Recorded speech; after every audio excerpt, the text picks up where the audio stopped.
Leominster family saying that ICE agents held their 5-year-old daughter outside their home to get her father to surrender. So in this video of the incident obtained by Telemundo, the mother can be heard demanding her daughter's return. And they tell us Edward Hip, who is from Guatemala, had lived in the U.S. for 22 years. On Tuesday, he was driving home with his daughter when he thought he was being followed. They say he made it inside the home while agents grabbed the little girl. And at some point, Leominster police arrived and returned the child to the family. However, 2 days later, the family says federal agents returned to that house and arrested Hip. Get out. You're a U.S. citizen. I'm a U.S. citizen. You're a U.S. citizen. That was a video of Christian Jimenez, a 17-year-old high school student who was detained by ICE during his lunch break last Friday. When he told the officers he was a United States citizen, they broke the window and detained him anyways, saying, "I don't care, you're a citizen." The Trump administration has unleashed masked ICE agents into our communities.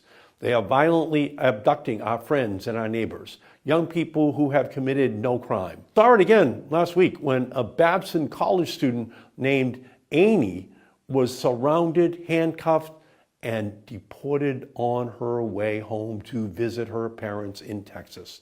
We are no longer just on the path to authoritarianism.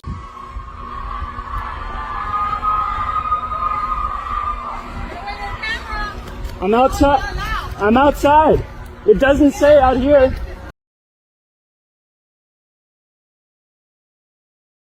A reading from the Holy Gospel according to Matthew. Matthew chapter 25, verses 31 through 40. As often as you did it to the least of these who belong to me, you did it to me. Jesus said to his disciples, when the Son of Man comes in his glory, escorted by all the angels of heaven, he will sit upon the royal throne, and all the nations will be assembled before him. Then he will separate them in two groups, as a shepherd separates sheep from the goats. The sheep will place on his right hand, but the goats on his left. Then the king will say to those on his right, come, you who are blessed, get my Father's blessing. And here the kingdom prepared for you from the foundation of the world. For I was hungry, to give me food. I was thirsty, to give me drink. I was a stranger, and you welcomed me. I was naked, and you clothed me. I was ill, and you comforted me. In prison, and you came to visit me. Then the just will ask him, Lord, when did we see you hungry and feed you? Or see you are thirsty and give you drink? And when did we welcome you away from the home, or clothe you in your nakedness? When did we visit you when you were ill in prison? Then the king will answer them, I assure you, as often as you did it for one of least of these my brothers, you did it to me. This is the gospel of the Lord.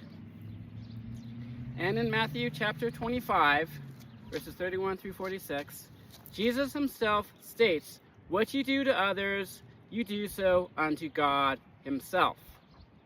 Again, what you do unto others is what is going to judge you in the final judgment.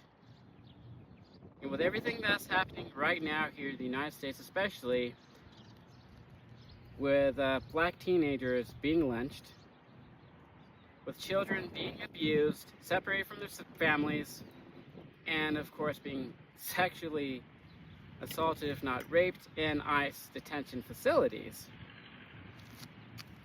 Again, and with Trump's mass deportation program, which is correctly ruled as ethnic cleansing according to the United Nations, again, as a deliverance minister, I will reiterate, what you do to others, you do so unto God himself. There is a spirit of hatred, which, like the spirit of anger, gives demonic suggestion, / temptation, and thus susceptible to harm and kill others. As irrevocably proven that those with hatred in their hearts do unspeakable things to others, and this is shown every single time. And with this administration fueled by hatred, with so many dying in ICE facilities, again, this is reality. What you do to others, you do so unto God himself. I'm going to be taking a reading from Father Gabriel's Exodus Explain the Minute. The answer seems, are you fallen angels, the risk of liberty? So why does God permit evil? We have spoken evil's boast, possession, vexation, obsession, infestation. Now the question arises, why does God permit evil? First, it is necessary to make clear that God, being infinite love, does not wish evil. He simply permits it because he created men and angels as free creatures. Simply put, men are free to choose whether they wish to live for God or against him, and therefore to opt for heaven or for hell. We must recognize that God has made everything to make man happy in accordance with his plan. God is asked man to obey the laws he has established, but God has also given man the ability to refuse his truth. This is the situation in which we are placed. The first who had to choose, as we had already said, were the angels, who in the case of demons, chose to tempt men or attract men themselves. The second dimension of time is man, and so it falls on each of us individually to make a choice. John's Gospel says of Christ, all things were made through him, and without him nothing was made that was made. John chapter 1, verse 3.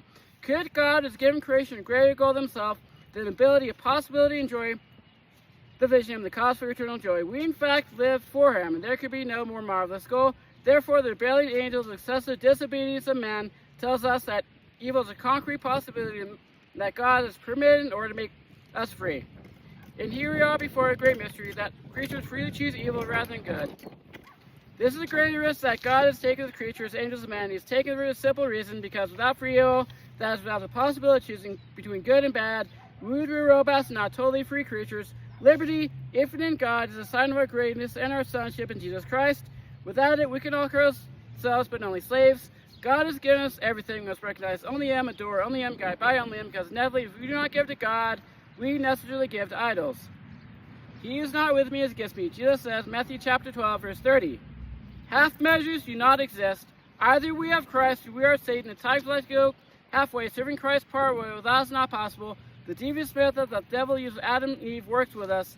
It leads us to think that evil and sin do not exist, that to sin, distancing ourselves from God, trying each thing for pleasure, experiences against in the end what evil is here. Again, half measures do not exist for the Christian. Either you're of Christ, love and peace, or you're Satan, hatred, and everything else that's open rebellion against God. You cannot cherry pick what you follow. You cannot serve God partially. Every single action that you do, every single word that you speak, again, is recorded, is accounted in the final judgment. What you do to others, what you say to others matters. Every single action that you do is a choice, whether to live for God or against him.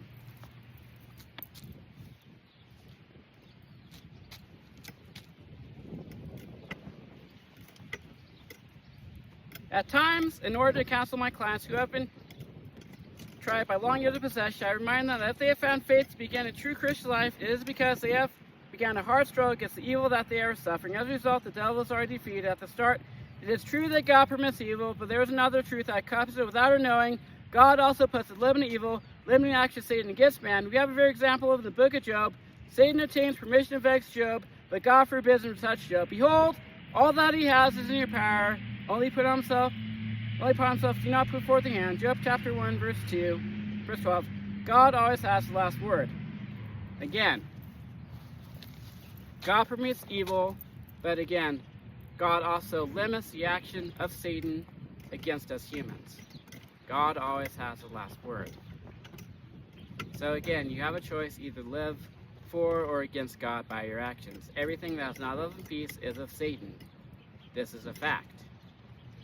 The people consumed, dominated by hatred, and hatred is open rebellion against God. And this is found in 1 John chapter 3, verses 11 through 15.